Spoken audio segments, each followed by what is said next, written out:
It was thriving around our area. And then when that all started to fade, the Bridge Hotel opened up their music venue, and we would have got great run out of that before people went to concerts, and they always had good concerts down there. Then the Metro Hotel became the Metroland.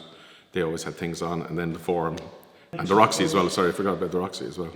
Yeah, well, obviously the Showboat was there. You had, as you said, the Metropole, or Metroland as it went on to be called, and then you had the Bridge Hotel. You had the Stone Court, which became the Roxy in the early 90s. You also had then the Showboat, which was a famous venue in that area, where you had rock night on the Wednesday night. You could have anyone from the Radiators from Space, Auto da Fe, U2. Now I'll put my hand up and say I wasn't at the U2 gig. Despite, I think anyone of our vintage in Waterford was there. Friday night then in the Bridge, where you'd have a band like Leslie Dowdall, Tyrant Rhythm, Christy Moore. You would have Pulling Faces, Zero One.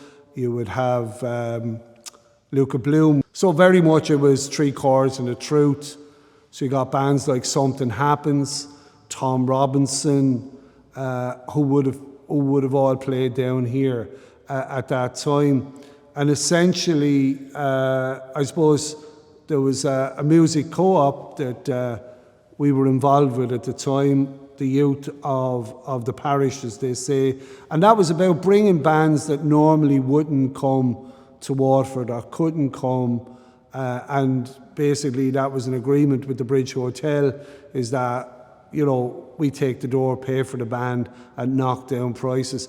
And basically what you had business people like Mossy Quinlan of Lismore Poetry, or Johnny Harris from Macmar Windows, which essentially went on to be Johnny Harris Windows. They kind of did limited sponsorship, you know what I mean? So you got a wide range of music. I think John Martin was a big one that they brought in at the time. So kind of that kind of, I suppose, gave us the training and education about booking, running. Now, this is pre-mobile phones. I suppose the highlight of that Music Moves period was bringing the Smiths to Waterford, where you had James, as in sit down, James, and then you had our own, The Village, the late Paddy Jacob, leading it out. So that evolved and went on, and by the mid-80s, most of the guys that were involved in that scene had kind of either grown up, emigrated to America, Australia, New Zealand. You had guys like Kieran Barry, bass player in Neuro, Paul Butler, guitar player in the same band. They had gone on. Pat Grant, the drummer in Neuro, he went to England. Paddy Jacob, he went to England. So there was a lot of movement in those days back and forward. So it kind of still held its sort of place, but the town started moving away from this aspect, by the early 90s.